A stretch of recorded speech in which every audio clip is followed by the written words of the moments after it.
أعوذ بالله من الشيطان الرجيم بسم الله الرحمن الرحيم إن الله وملائكته يصلون على النبي يا أيها الذين آمنوا صلوا عليه وسلموا تسليما। এটা কিসের আলোচনা? জোরে বলতে হবে, কিসের আলোচনা? কোরআন কার বাণী? আল্লাহর বাণী। আল্লাহ রাব্বুল আলামিন আমাদেরকে কোরআন দিয়ে ধন্য করেছে। কথা বলেন ঠিক কিনা?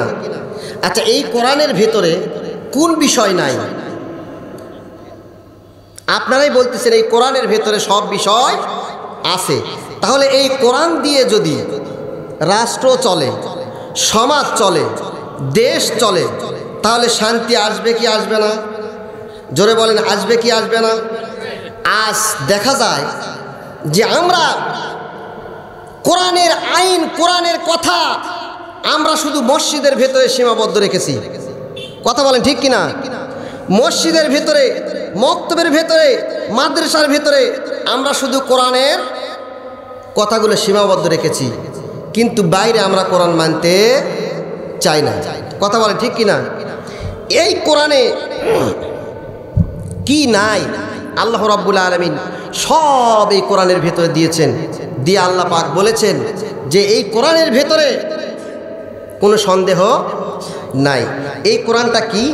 আল্লাহ রাব্বুল আলামিন সর্বপ্রথম বলে দিলেন, যালিকাল কিতাবু লা রাইবা ফীহি। বলেন আল্লাহু আকবার। আল্লাহ রাব্বুল আলামিন পবিত্র কোরআনুল কারীমের প্রথমেই তিনি ঘোষণা করে দিলেন যে এই কিতাবকে যদি আমরা প্রশ্ন করি, রে কিতাব, ও কোরআন, তোমার মধ্যে কি কোনো সন্দেহ আছে নাকি?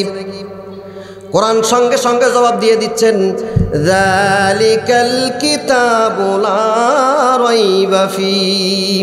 এই কিতাবের মধ্যে বিন্দু মাত্র সন্দেহ নাই। পড়েন সুবহানাল্লাহ।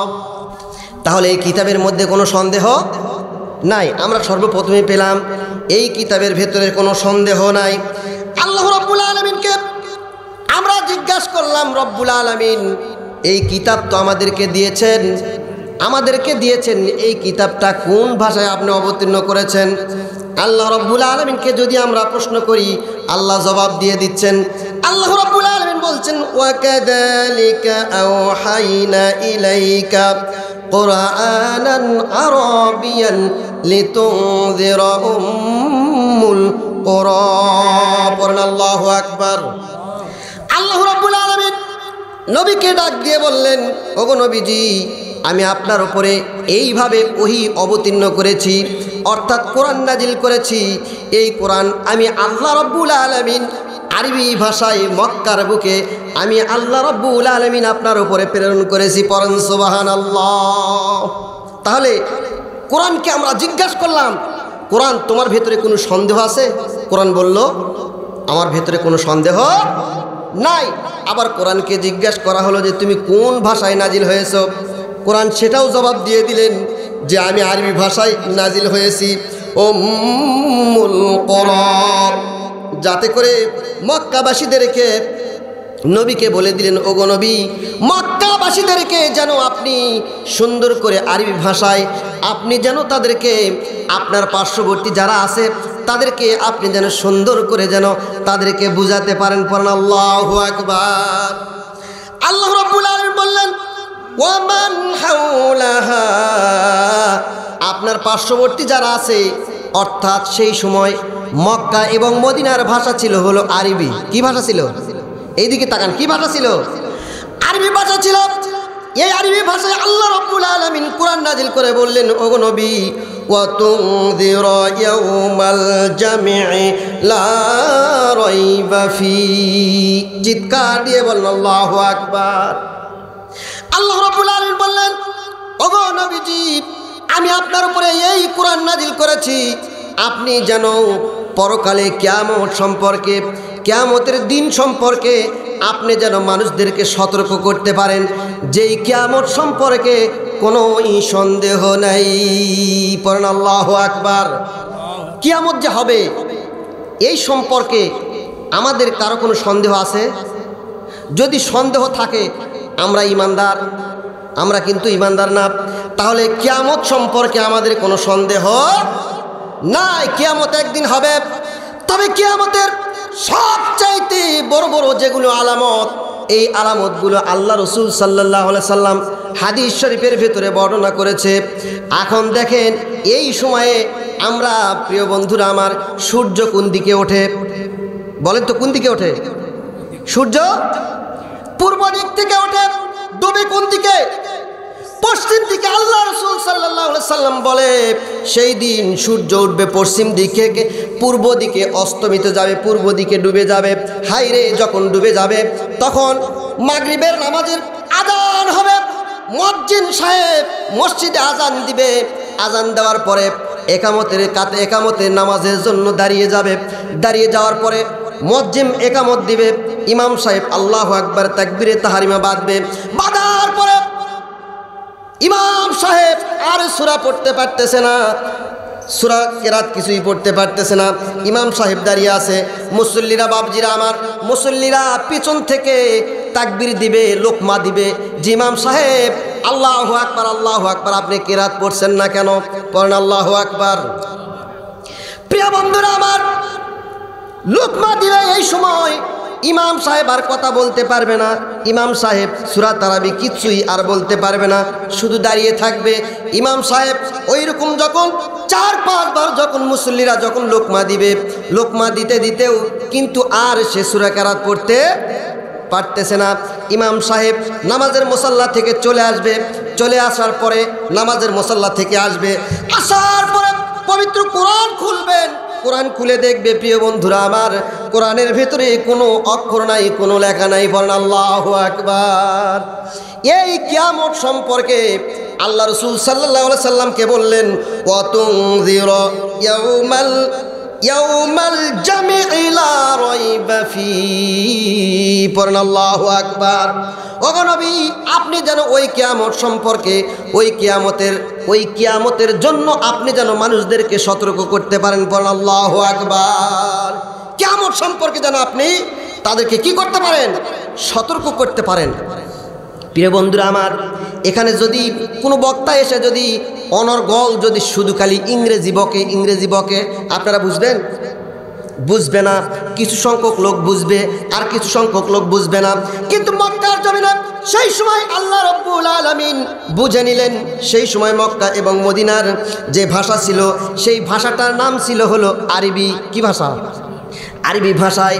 ওই জন্য আল্লাহ রাব্বুল আলামিন বললেন, কোরআন আমি তোমাকে নাজিল করেছি শুধুমাত্র আরবি ভাষায়। পড়েন সুবহানাল্লাহ। আল্লাহ রাসূল সাল্লাল্লাহু আলাইহি ওয়াসাল্লামকে সেই দিন জানায় দিলেন, ফারিকুম ফিল জান্নাহ। পড়েন আল্লাহু আকবার। আল্লাহ রাসূলকে জানায় দিলেন, ওগো নবী, সেই দিন মানুষ যখন হিসাব যখন হয়ে যাবে, ফয়সালা যখন হয়ে যাবে, মানুষদেরকে দুটি দলে বিভক্ত করা হবে। কয়টি দল? দুটি দলে বিভক্ত করা হবে। ফারিকুম ফিল জান্নাত, এক দল হবে জান্নাতি, ওয়া ফারিকুম ফিস সাঈর। পড়েন আল্লাহু আকবার। সেই দিন এক দল থাকবে জান্নাতের ভিতরে, আর এক দল থাকবে জাহান্নামের ভিতরে। জান্নাতি যারা হবে, আর যারা জান্নাতি হবে তারা হবে ঈমান আলা লোক, তারা হবে ঈমানদার লোক, তারা হবে মুমিন লোক, তারা হবে আল্লাহ ভীতু লোক। আর যারা জাহান্নামের ভেতরে থাকবে তারা হবে হলো শয়তানের দলের লোক। কথা বলেন ঠিক কিনা? প্রিয় বন্ধুরা আমার, কোরআনকে যদি আমরা আবার জিজ্ঞাসা করি, কোরআন তোমাকে তো আল্লাহ রাব্বুল আলামিন নাজিল করেছে, তোমাকে কি জন্য আল্লাহ রাব্বুল আলামিন এই পৃথিবীর বুকে, এই জমিনের উপরে আল্লাহ রাব্বুল আলামিন তোমাকে পাঠায়া দিল? কোরআনকে যদি আমরা জিজ্ঞাসা করি, কোরআন এই জবাবও দিয়ে দিবে। আল্লাহ রাব্বুল আলামিন বলেন, কিতাবুন আনজালনাহু ইলাইকা লিতুখরিজান নাসা মিনাজ যুলুমাতি ইলান নূর। পড়ুন আল্লাহু আকবার। আল্লাহ রাব্বুল আলামিন বললেন কিতাবুন, এই কিতাব আমি নাজিল করেছি, এই কিতাব কিতাবুন আনজালনাহু ইলাইকা, এই কিতাব আমি নাজিল করেছি আপনার উপরে লিতুখরিজান নাসা মিনাজ যুলুমাতি ইলান নূর, আপনি মানুষদেরকে যেন অন্ধকারের পথ থেকে আপনি যেন আলোর দিকে যেন নিয়ে আসতে পারেন। পড়েন সুবহানাল্লাহ। তাহলে এই কিতাব কেন নিয়ে আসলেন? মানুষদেরকে অন্ধকারের পথ থেকে আলোর পথের দিকে নিয়ে আসার জন্য আল্লাহ রাব্বুল আলামিন এই কিতাব নাজিল করেছে।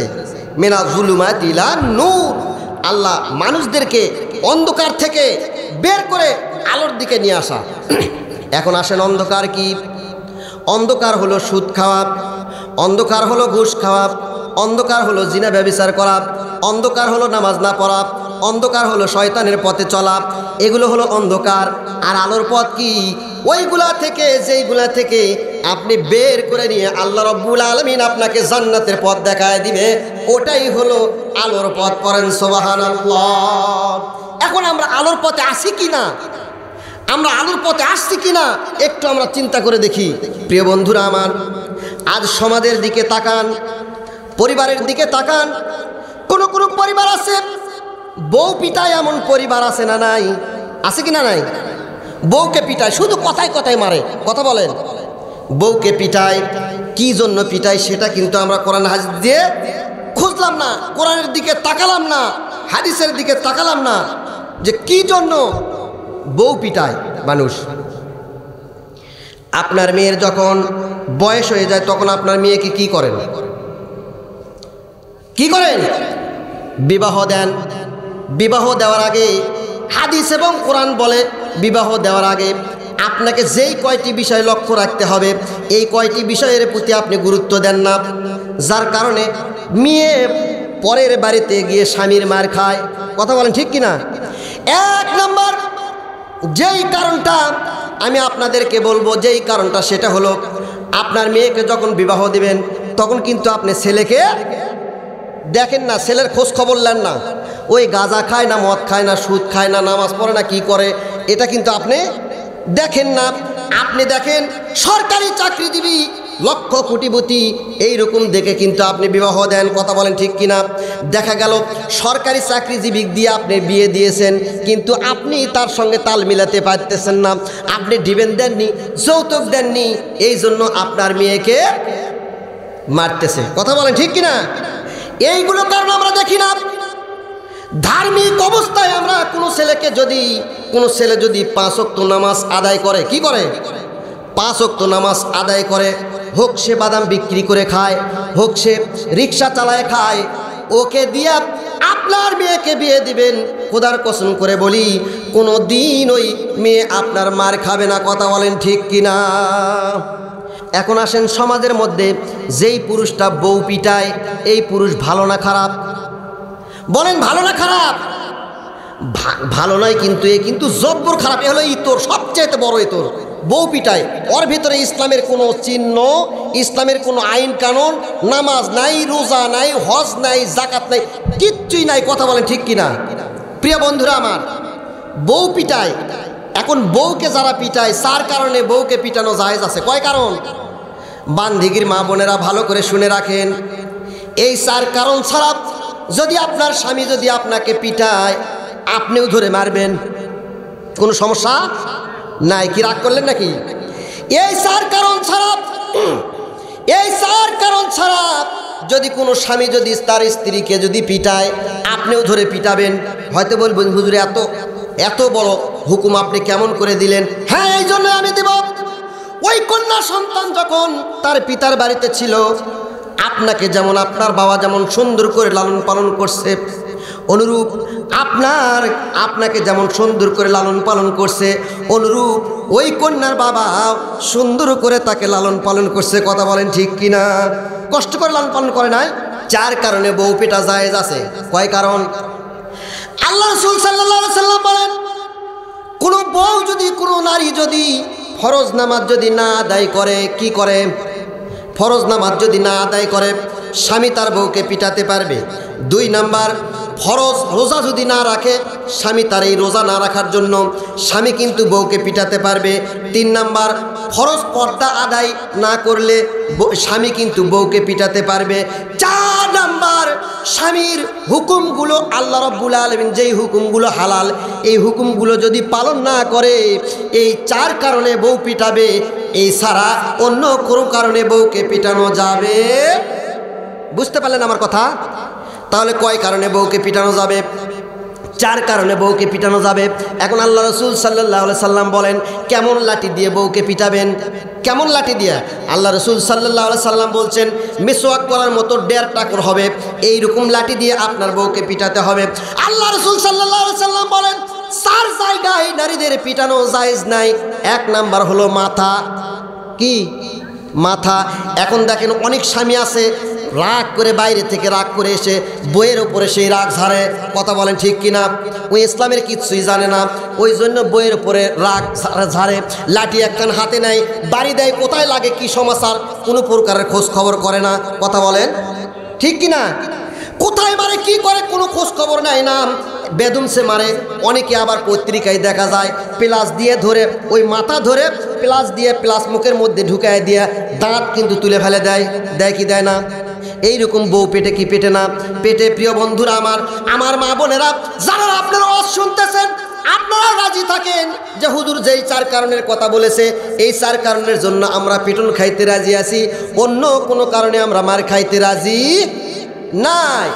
যান আপনি মা বোনদের প্যান্ডেলে যান, মা বোনেরা বলবে এই 4 কারণে মার খেতে আমরা রাজি, অন্য কোনো কারণে আমরা মার খেতে রাজি নাই। প্রিয় বন্ধুরা আমার, আল্লাহ রাসূল সাল্লাল্লাহু আলাইহি সাল্লাম বলেন, 4 জায়গায় মহিলাদের মারা হারাম, যাবে না।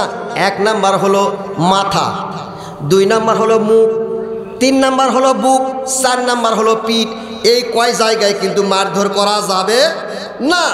আপনি প্রসারণা, আপনি তাড়াতাড়ি করে তার বাবা মায়ের সন্তান আপনি বাড়িতে ঘুরে দিয়ে আসেন, 1 দিন পরে মারেন, 2 দিন পরে মারেন। অনেক মায়েরা জিজ্ঞাসা করে যে হুজুর আপনারা তো শুধু খালি বলেন স্বামীর অধিকার স্ত্রীর উপরে আছে, কিন্তু স্ত্রীর অধিকার কি স্বামীর উপর নাই? নাই নাকি? আছে। আমরা শুধু মনে করি স্ত্রীরাই স্বামীদের খেদমত করবে আর স্বামীরা স্ত্রীদের খেদমত করবে না। এটা তো ইসলাম নয়, ইসলাম নয়। আল্লাহ রাব্বুল আলামিন বলছেন, একে অপরের পোশাক স্বরূপ পড়েন। আল্লাহু আকবার।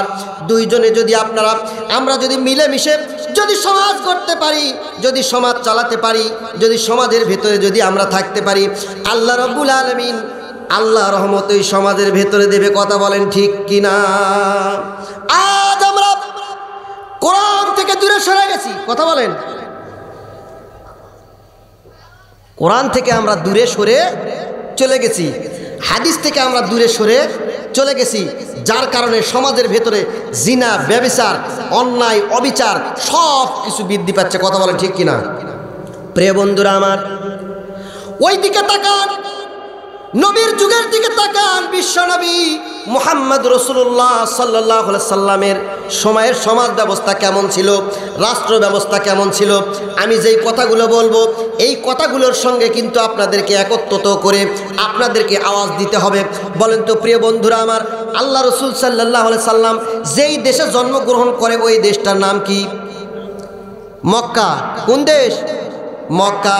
আল্লাহ রাসূল সাল্লাল্লাহু আলাইহি সাল্লাম মক্কার জীবনে যেই কথাগুলি বলতেন, সেই কথাগুলি, কোরআনের কথাগুলি বলতেন।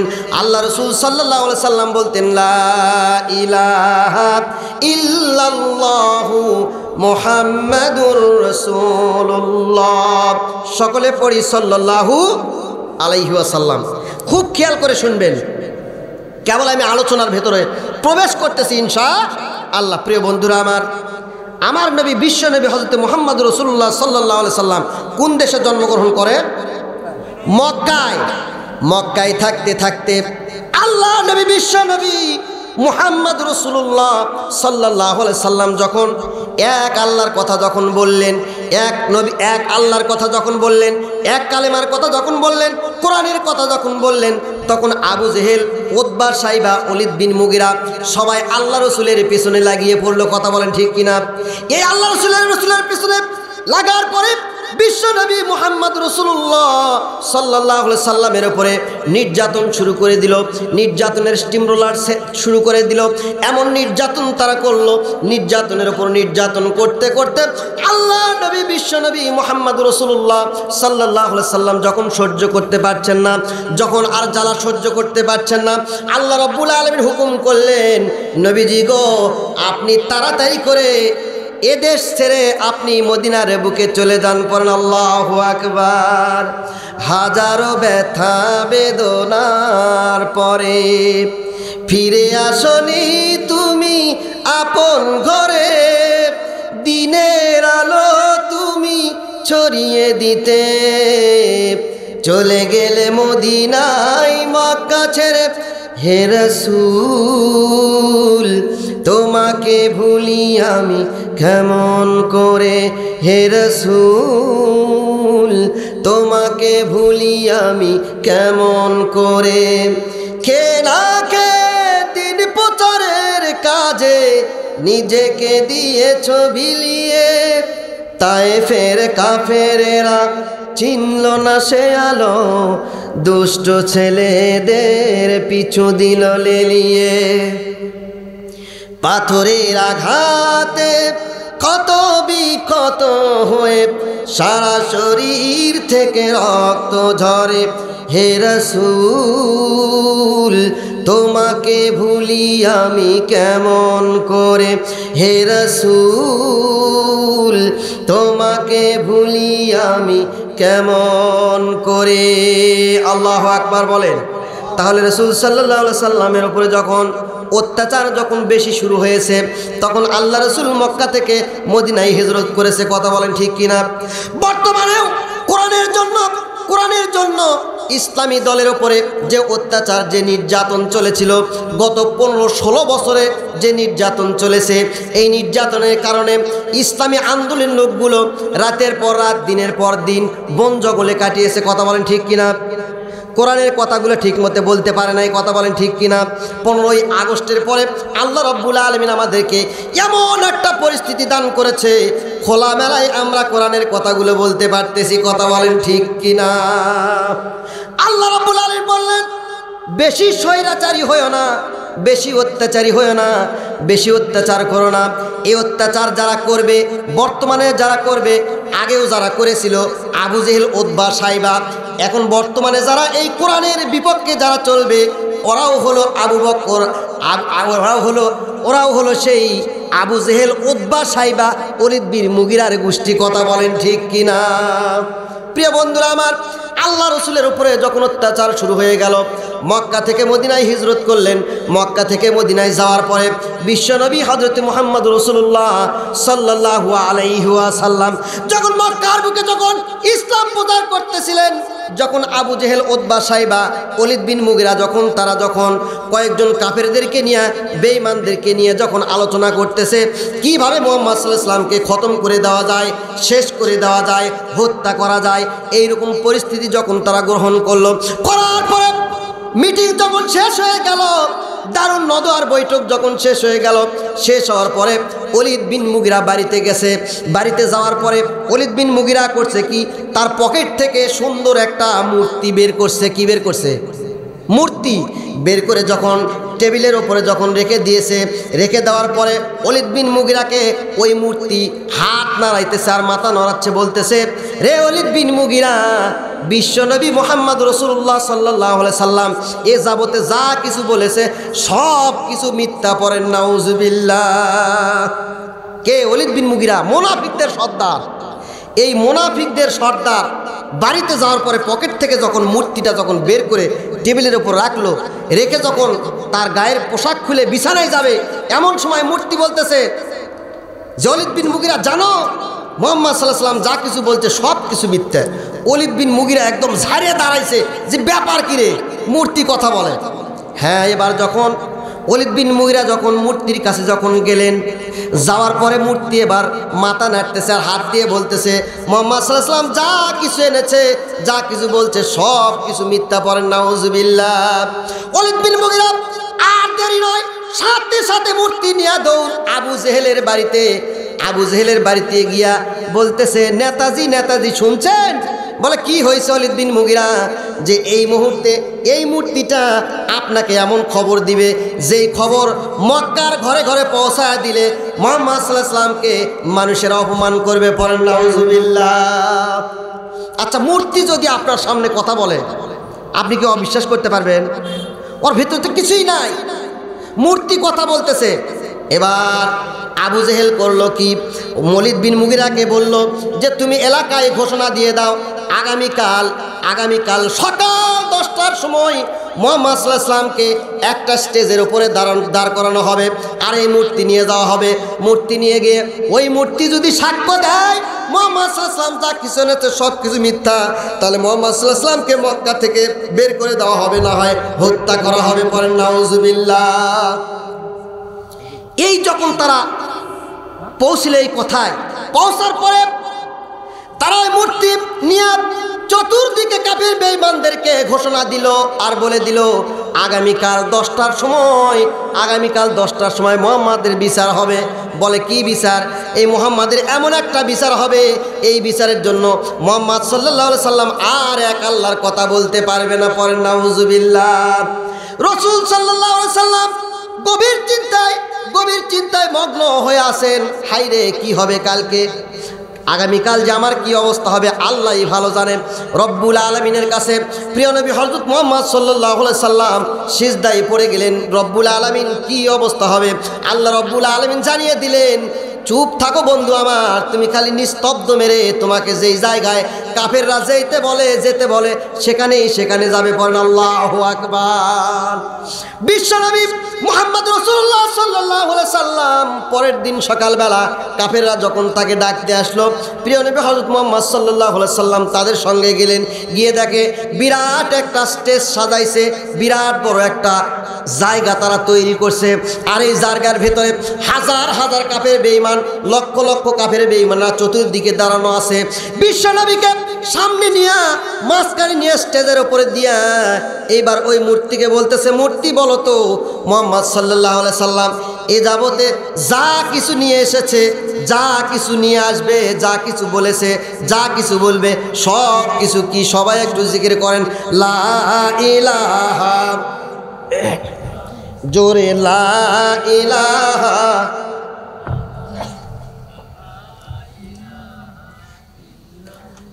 জোরে লা ইলাহা ইল্লাল্লাহ লা ইলাহা ইলাহা লা ইলাহা ইল্লাল্লাহু মুহাম্মাদুর রাসূলুল্লাহ। বিশ্বনবী এক পাশে দাঁড়ানো, নবী আমার কাঁদো কাঁদো অবস্থা, দু চোখ দিয়ে দর দর করে পানি পড়তেছে। আর এক পাশে মূর্তি দাঁড়ানো। হাই, ওই মূর্তি যদি বলে মুহাম্মদ সাল্লাল্লাহু আলাইহি ওয়াসাল্লাম যে বিষয় নিয়ে এসে সব কিছু ভুল, তাহলে তো নবী আমার অপমান হবে, ওই কাফির বেঈমানদের সামনে তো অপমান হয়ে যাবে। কিন্তু দেখা গেল ওই মূর্তিটাকে যখন বলা হলো, রে মূর্তি বলো তো মুহাম্মদ সাল্লাল্লাহু আলাইহি ওয়াসাল্লাম যে ধর্ম নিয়ে এসেছে, যে ইসলাম নিয়ে এসেছে, এটা সত্য নাকি?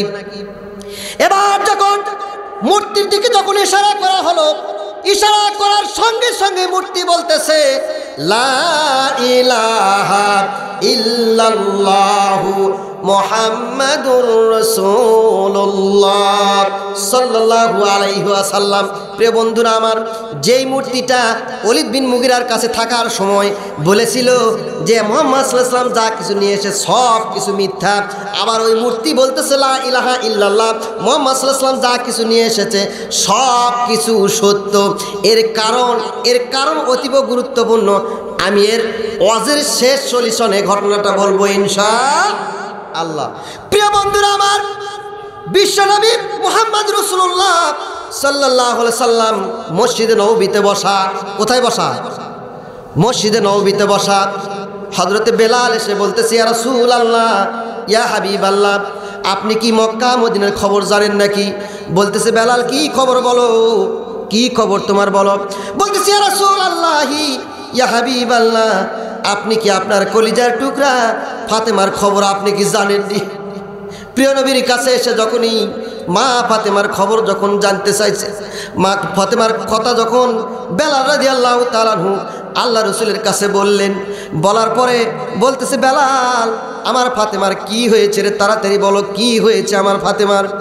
নবী আমার ডুকরে কেঁদে উঠে বলতেছে বেলাল তাড়াতাড়ি বলো রে বেলাল কি হয়েছে আমার ফাতেমার। নবী আমার মসজিদে নববীতে থেকে উঠে বেলালের কাঁধে ভর দিয়া হাঁটি হাঁটি পা পা করে ফাতেমার বাড়ির দরজার গিয়ে হাজির হয়েছে। পড়েন আল্লাহু আকবার। প্রিয় বন্ধুরা আমার, ফাতেমার দরজার সামনে হাজির হয়ে এবার আল্লাহ রসুল সাল্লাল্লাহু আলাইহি সাল্লাম করুণ সুরে ছোট্ট সুরে বলতেছে, মা ফাতেমা, ও মা ফাতেমা দরজা খুলে দাও। কিন্তু ফাতেমার কোনো আওয়াজ আসে না। আবার নবী আমার ডাকলেন ফাতেমা, কিন্তু দরজা খোলে না, আওয়াজ আসে না। তৃতীয়বার যখন ডাকলেন, ডাকার পরে সুন্দর করুণ সুরে বললেন, আব্বা আপনি এসেছেন আব্বা, আপনি আমার বাড়িতে কেন এসেছেন আব্বা? বলে মা পরে কথা বলবো, তুমি আগে দরজাটা খুলে দাও। ফাতেমা কাঁদে আর বলে, আব্বা আমার পরনে এমন একটা পোশাক আছে, এমন একটা কাপড় আছে আব্বা, এই কাপড়ে তো আমি আপনার সামনে যেতে পারবো না, এই কাপড় নিয়ে তো আমি আপনার সামনে যেতে পারবো না। এই বলে নবী আমার বিশ্বনবী মুহাম্মদ রাসূলুল্লাহ সাল্লাল্লাহু আলাইহি সাল্লাম তার গায়ের চাদর খুলিয়ে জানালার ফাঁক দিয়ে দিলেন। দেওয়ার পরে ফাতেমা কোনো মতে গায়ে চাদর দিয়ে দরজা খুললেন। খোলার পরে বললেন, আব্বা জান আপনি কেন এসেছেন আব্বা? নবী আমার ফাতেমার বুকের দিকে তাকায় হাউমাউ করে কেঁদে দিয়েছে, মা গো, ও মা তোমার মুখ শুকনা কেন মা? তুমি কি কোনো খাবার খাও নাই? ফাতেমা বলে, আব্বা আজ 3-4 দিন হলো আমাদের চুলায় কোনো আগুন জ্বলে নাই। নবী আমার কান্দে, নবী আমার কান্দে আর বলে, ফাতেমা তোমার কি হয়েছে রে মা? এ মা আমি তোমাকে সেই মক্কায় বড় বড় কোটিপতিরা বিবাহের প্রস্তাব নিয়ে এসেছিল মা, আমি তাদেরকে দিয়ে বিবাহ দেই নাই। বড় বড় কোটিপতিরা এসেছিল, আমি তাদেরকে দিয়ে বিবাহ দেই নাই। মারে আমি কি ভুল করেছি নাকি? বলে না আব্বা না, না খেয়ে থেকেও আলীর ঘরে অনেক সুখে আছি। পড়েন আল্লাহু আকবার। তাহলে যেই সংসারে ইসলামের রীতিনীতি আছে, নামাজ আছে, রোজা আছে, হজ আছে, জাকাত আছে, কোরআনের আইনগুলি আছে, এই ঘরে যদি খাবার নাও থাকে তাও আল্লাহর তরফ থেকে শান্তি আসে কি আসে না? প্রিয় নবী আমার ফাতেমাকে ডাক দিয়ে বলতেছে, মারে তুমি যে না খেয়ে আসো, শুধু তাই নাই মা, আমিও আজ 3 দিন ধরে কোনো খাবার খাইনি মা, ও মা আমিও কোনো খাবার খাইনি। এই বলে বাবা এবং মেয়ের মধ্যে করুণ কথাগুলি চলতেছে। এমন তো অবস্থায় হযরত আলী রাদিয়াল্লাহু তাআলা আনহু কাজের জন্য বাইরে চলে গেছেন। বাইরে থেকে আসার পরে প্রিয় নবীকে দেখলেন, প্রিয় নবী হাউমাউ করে কান্নাকাটি করতেছে। রে আলী, তোমার হাতে আমার ফাতেমাকে উঠায় দিয়েছি, তুমি কেন কষ্ট দিচ্ছ? বলি ইয়া রাসূলুল্লাহ কষ্ট নয়, কষ্ট নয়, আমার কোনো কাজ নাই কাম নাই, ওই জন্য আমি খাবার সংগ্রহ করতে পারি নাই। আল্লাহু আকবার। তাদের পরিবারটা কেমন ছিল, কত সুখের ছিল। আর আমাদের পরিবারে শুধু ঝগড়াঝাটি, কথা বলেন ঠিক কিনা? শুধু ঝগড়া ঝগড়া। স্বামী যদি বলে 100, ওই বলে 102, কোনোটাই ঠিক হয় না। স্বামী যদি বলে এই পথে চলো, ওই আরেক পথে চলে। দেখেন আমাদের সংসারে কোনো অভাব আছে এখন? এখন বর্তমানে সংসারে কোনো অভাব আছে? নাই। প্রিয় বন্ধুরা আমার, প্রিয় নবী হযরত মুহাম্মদ রাসূলুল্লাহ সাল্লাল্লাহু আলাইহি সাল্লাম এই কথা বলে ফাতেমাকে জানালো, মারে তুমি কি দুনিয়ার সুখ নাও চাও না আখিরাতের সুখ চাও? দুনিয়ার সুখ তুমি চাও না পরকালের সুখ চাও? কোনটা চাও? ফাতেমা আমার কেঁদে দিয়ে বলে, নবীর কলিজার টুকরা নয়নের পুতুলি কেঁদে দিয়ে বলে, আব্বা আমি তো এই কাল চাই না, আমি পরকালে চাই, আমি পরকালে সুখে শান্তিতে থাকতে চাই। বলে মা তুমি যদি সুখে শান্তিতে থাকতে চাও তাহলে মনে রেখো উম্মে জামিলা একজন কাটুরিয়ার স্ত্রী, সে সব চাইতে তোমার আগে জান্নাতের ভেতরে প্রবেশ করবে। পড়েন আল্লাহু আকবার। আল্লাহ রাসূল সাল্লাল্লাহু আলাইহি সাল্লাম এই কথা যখন ফাতেমাকে বলার পরেই ফাতেমার মুখ চোখ কালো হয়ে গেছে। অথচ আল্লাহ রসুল সাল্লাল্লাহু আলাইহি সাল্লাম যখন ফাতেমা বললেন, আব্বা আমি ওই কাল চাই, এই কাল আমি চাই না, আমি ওই কাল চাই, তখন আল্লাহ নবী বিশ্ব নবী মুহাম্মদ রাসূলুল্লাহ সাল্লাল্লাহু আলাইহি সাল্লাম সিজদায় পড়ে গেলেন। সিজদায় পড়ে রব্বুল আলামিনকে ডাক দিলেন, রব্বুল আলামিন আমার ফাতেমা এই কাল চায় না, আমার ফাতেমা ওই কালে শান্তিতে থাকতে চায়। আল্লাহ রব্বুল আলামিন সঙ্গে সঙ্গে জিবরাইলকে পাঠিয়ে দিলেন। পাঠিয়ে দিয়া নবী বিশ্ব নবী মুহাম্মদ রাসূলুল্লাহ সাল্লাল্লাহু আলাইহি সাল্লামকে খবর দিয়ে দিলেন, আপনার মেয়ে ফাতেমা ওই কাল চাই বিদায় আমি আল্লাহ রব্বুল আলামিন সমস্ত মহিলাদের জান্নাতি সর্দারিনী বানায় দিলাম। পড়েন সুবহানাল্লাহ। আল্লাহ রসুল সাল্লাল্লাহু আলাইহি সাল্লাম সিজদা তোলার পরে ফাতেমাকে জানালো, ফাতেমা তুমি যে ওই কাল চেয়েছো, এই জন্য আল্লাহ রব্বুল আলামিন তোমাকে জান্নাতের সমস্ত সর্দারিনী বানায় দিয়েছে। পড়েন আল্লাহু আকবার। ফাতেমা এবার খুশি। ওদিকে ইমাম হাসান হুসাইন ক্ষুধার তাড়নায় মাটিতে গড়াগড়ি করছে। এমন করুণ পরিস্থিতি। আর একদিনের ঘটনা, বিশ্বনবী হযরত মুহাম্মদ রাসূলুল্লাহ সাল্লাল্লাহু আলাইহি সাল্লাম চলে যাওয়ার পরে ফাতেমার বাড়িতে হযরত আলী রাদিয়াল্লাহু তাআলা আনহু যখন ঘরের ভেতরে যখন প্রবেশ করলেন, বাড়ির ভিতরে যখন প্রবেশ করলেন, প্রবেশ করার পরে দেখে ফাতেমা রাদিয়াল্লাহু তাআলা আনহার গাটা একদম লাল ডিগডিগা হয়ে গেছে, কালো বর্ণের মতো হয়ে গেছে। আলী কপালে হাত দিয়ে দেখে ফাতেমার গায়ে প্রচণ্ড জ্বর। কি প্রচণ্ড জ্বর। ফাতেমা থরথর করে কাঁপতেছে। হযরতে আলী বলতেছে, রে ফাতেমা তুমি কাঁদো কেন, কি হয়েছে তোমার? বলে স্বামী আমি মনে হয় আর বাঁচবো না, এই দুনিয়ার মেয়ে ছেড়ে, এই দুনিয়ার মহব্বত ছেড়ে, এই দুনিয়ার ভালোবাসা ছেড়ে আমি মনে হয় চলে যাব। স্বামী গো, কোনো অপরাধ যদি করে থাকি, কোনো ভুল ত্রুটি যদি করে থাকি, আল্লাহর হস্তে আমারে মাফ করে দিও। পড়েন আল্লাহু আকবার। এখনকার বউয়েরা স্বামীর কাছ থেকে তো মাপ নেওয়া দূরের কথা, যদি কোনো ভুলও করে থাকে ৩-৪ দিন আর কাছে আসবে না। কথা বলেন ঠিক কিনা? আর এমনভাবে গাল ফুলে থাকবে, ওর দিকে আপনি তাকাতেই পারবেন না, মনে হয় তাকালেই বোমার মতো বাস্ট হয়ে যাবে। কথা বলেন ঠিক কিনা? প্রিয় বন্ধুরা আমার, কিন্তু ওই সময় ফাতেমা রাদিয়াল্লাহু তাআলা আনহা আলীর পার উপরে পড়ে বলতেছে, আলী রে আমি তোমার কাছ থেকে, তোমার নিকট থেকে আমি কোনোদিন বলি নাই স্বামী আমাকে স্বর্ণের গহনা পাতি এনে দাও, সুন্দর সুন্দর শাড়ি এনে দাও, চমক চমক লিপস্টিক এনে দাও, ও স্বামী ভালো ভালো খোপা এনে দাও, ভালো ভালো শাড়ি ব্লাউজ এনে দাও। স্বামী আমি কোনো দিন তোমার কাছে কোনো কিছু আবদার করি নাই, আব্বা তোমাকে দিয়ে আমাকে দিয়ে বিবাহ পড়ায় দিয়েছে। স্বামী গো, আমার মনে বড় একটা আশা, আজকে এই গায়ে আমার প্রচণ্ড জ্বর, কলিজার ভেতরে এমন আকাঙ্ক্ষা স্বামী, আমার মনটা চাইতেছে একটা সুন্দর একটা ডালিম খাওয়ার জন্য। পড়েন আল্লাহু আকবার। ফাতেমা রাদিয়াল্লাহু তাআলা আনহা বিবাহর বয়স থেকে নিয়ে শুরু করে শেষ পর্যন্ত স্বামীর কাছে কোনো কিছুর আবদার করে নাই। বর্তমানে আমাদের স্ত্রীরা আমাদের কাছে কোনো আবদার করে করে না। যদি দেখে পাশের বাড়ির স্ত্রীর, যদি পাশের বাড়ির বউ যদি 1000 টাকার শাড়ি যদি এনে দেয়, আর তার স্বামী যদি 500 টাকার শাড়ি এনে দেয়, দেখবেন গাল ফুলে আসে। কথা বলেন, গাল ফুলে থাকে কি থাকে না?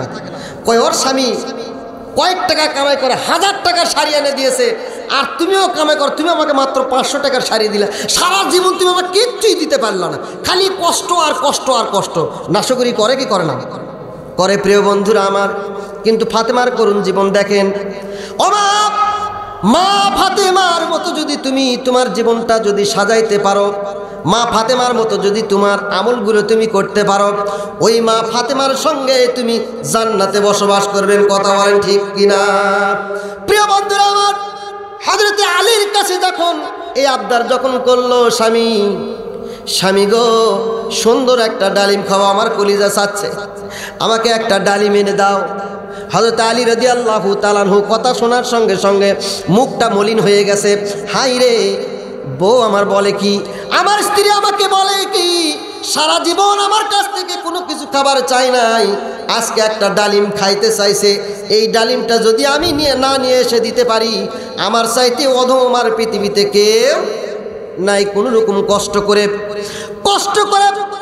এদিক ওদিক থেকে টাকা জোগাড় করে হযরতে আলী রাদিয়াল্লাহু তাআলা আনহু বাজারের দিকে যাইতেছে। বলেন আল্লাহু আকবার। কোন দিকে যাইতেছে? বাজারের দিকে যাইতেছে। কি জন্য? কথা বলেন, কি জন্য? ডালিম আনার জন্য বাজারের দিকে যাইতেছে। বাজারের দিকে যখন যাইতেছে, প্রিয় বন্ধুরা আমার, যাইতে যাইতে যাইতে বাজারে যখন চলে গেলেন, যাবার পরে দেখলেন সুন্দর একটা দোকান। সেই দোকানে বসে বসে একজন ফল বিক্রি করতেছে। ডালিম সব বেচা শেষ, একটা ডালিম মাত্র ওই দোকানে আছে। কয়টা ডালিম? একটা ডালিম আছে। ওই ডালিমটা দোকানদারকে বলতেছে, ভাই কত? দোকানদার বলতেছে 1 দিরহাম দিতে হবে। 1 দিরহাম দিলে এই ডালিমটা আমি দিয়ে দেব। হযরতে আলী রাদিয়াল্লাহু তাআলা আনহু করলেন কি, ওই ডালিমটা ক্রয় করে নিয়ে ব্যাগের মধ্যে নিয়ে রাস্তা দিয়ে চলে আসতেছে। পড়েন আল্লাহু আকবার। কার ভিতরে? থলের ভিতরে, ব্যাগের ভিতরে নিয়ে এই দিকে চলে আসতেছে। হযরতে আলী রাদিয়াল্লাহু তাআলা আনহু ওই ডালিমটা ক্রয় করলেন। খুশি মনে বলতেছে, হায় রে, আমার স্ত্রী, আমার বউ, আমার ফাতেমা আমার কাছ থেকে কোনো দিন কোনো কিছু খাবার চায় নাই, আজকে একটা ডালিম চেয়েছে, আমি তাকে তৃপ্তি সহকারে একটা ডালিম খাওয়াবো। পড়েন আল্লাহু আকবার। স্ত্রী যদি স্বামীর কাছ থেকে কোনো কিছু খাবার চায়, আপনারা যে কোনোভাবে হোক আপনার স্ত্রীকে নিয়ে যায় সেটা কি করবেন? খাওয়াবেন। তার কারণ তারা তো টাকা রোজগার করে না, তারা বাড়ির ভিতরে থাকে, অনেক জিনিস তাদের খাবার মন চায়। কথা বলেন, চায় কি চায় না? স্বামীর অধিকার হলো স্ত্রী যদি কোনো কিছু যদি আপনার কাছ থেকে যদি খাবার চায়, সেটা যত অসাধ্যই হোক না কেন, আপনি চেষ্টা করে আপনার স্ত্রীকে খাওয়ানোর জন্য চেষ্টা করবেন। মা ফাতেমা ডালিম খাইতে চাইছে, হযরতে আলী চলে গেছে বাজারে যাওয়ার পরে এইবার ডালিম কিন্তু ক্রয় করছে। কি করছে? ডালিম ক্রয় করছে। ক্রয় করার পরে ব্যাগের ভিতর করে ডালিমটা নিয়ে চলে আসতেছে। আল্লাহ রাব্বুল আলামিন হযরতে আলীকে এইবার করলেন কি, পরীক্ষা করার জন্য একজন ফেরেশতা পাঠায় দিলেন। রাস্তার ভিতরে আলী আসতেছে, আলীর সামনে একজন ফেরেশতা ভিক্ষুক বেশে দাঁড়ায় গেছে। পড়েন আল্লাহু আকবার। আলীর সামনে ভিক্ষুক বেশে কে দাঁড়ায় গেছে? কে দাঁড়ায় গেছে বলেন? ফেরেশতা দাঁড়ায় গেছে। আমার কথা কি বুঝতে পারতেছেন না আপনারা? তাহলে একটু জবাব দিবেন। আলীর সামনে ফেরেশতা রূপে দাঁড়ায় গেছে। দাঁড়ায় বলতেছে, আলী, তোমাকে আমি একটা কথা বলবো। বলে, কি কথা বলবেন? বলো। রে আলী, আজ 3 দিন যাবত আমি কোনো কিছু খাই নাই, আমার খাবার টাকা নাই, পয়সা নাই, কোনো কিছু নাই। আলী, আমাকে যদি কিছু খাবার দাও, আমি তৃপ্তি সহকারে পেট ভরে একটু খাইতাম। পড়েন আল্লাহু আকবার। আলী একটা মাত্র ডালিম নিয়ে বাজার থেকে চলে আসতেছে। ওই ভিক্ষুকটার সামনে দাঁড়ায়া কিছু খাবার আবদার করছে। আবদার করার পরে এইবার আলী চিন্তা করতেছে, মনে মনে ভাবতেছে, আইরে স্বামী আমার, আইরে আমার স্ত্রী জীবনেও কোনো কিছু খাইতে চাই নাই, আজকে একটা ডালিম আমার নিকট থেকে খাইতে চাইলো। এই ডালিমটা যদি আমি ফকিরকে দেই, তাহলে কিন্তু আমার স্ত্রীকে ডালিম খাওয়ানো হবে না, আমার স্ত্রীর শখ আহ্লাদ আমি পূরণ করতে পারবো না। প্রিয় বন্ধুরা আমার, এই কথা যখন বলার পরে ওই ফকির বলতেছে, রে আলী, তুমি যদি আমাকে তৃপ্তি সহকারে কোনো কিছু খাওয়াও, আমাকে কোনো কিছু দান করো, আল্লাহ রাব্বুল আলামিন তোমাকে দিয়ে দিবে। পড়েন সুবহানাল্লাহ। এইবার হযরতে আলী ভালো করে মনোযোগ দিয়ে শুনবেন। হযরতে আলী রাদিয়াল্লাহু তাআলা আনহু ওই ডালিমটা বের করে দিলেন, আর মনে মনে বললেন, আমার স্ত্রীকে অন্য দিনে খাওয়াবো, কিন্তু এই ডালিমটা আমি এই ফকিরকে খাওয়াইয়া দেই। ডালিমটা যখন ব্যাগ থেকে বের করছে, বের করার পরে ডালিমটা এইবারে হাত দিয়ে টিপে দিয়ে একটু 2 ভাগ করছে। করার পরে 1 ভাগ ফকিরকে খাবার দিছে, আর এক ভাগ ব্যাগের ভেতরে রেখে দিয়েছে। রেখে দেওয়ার পরে ওই ফকির ডালিম খাওয়ার পরে, ওই অর্ধেক ডালিম খাওয়ার পরে আলীকে ডাক দিয়ে বলতেছে, আলী শোনো আলী, এই যে তুমি আমাকে অর্ধেক ডালিম খাওয়াইলা, আমার অর্ধেক কলিজা ঠান্ডা হয়ে গেছে, যদি তুমি পুরা ডালিমটা আমাকে খাওয়াও, আমার সমস্ত কলিজাটা ঠান্ডা হয়ে যাবে। পড়েন সুবহানাল্লাহ। তাহলে ডালিম অর্ধেক দিয়েছিল, আরও অর্ধেক খাওয়ার জন্য কি করছে? ফকির আবদার করছে। প্রিয় বন্ধুরা আমার, দেখেন আল্লাহ রাস্তায় যদি আপনি যদি 1 টাকা যদি দান করেন, 10 টাকা সওয়াব আপনি পাবেন। এই হাদিস থেকে আপনারা বুঝতে পারবেন। প্রিয় বন্ধুরা আমার, হযরতে আলীকে যখন বলল অর্ধেক ডালিম যদি আমাকে খাওয়াও তাহলে কিন্তু আমার কলিজাটা ভরে যাবে, আমার কলিজাটা শান্তি পাবে।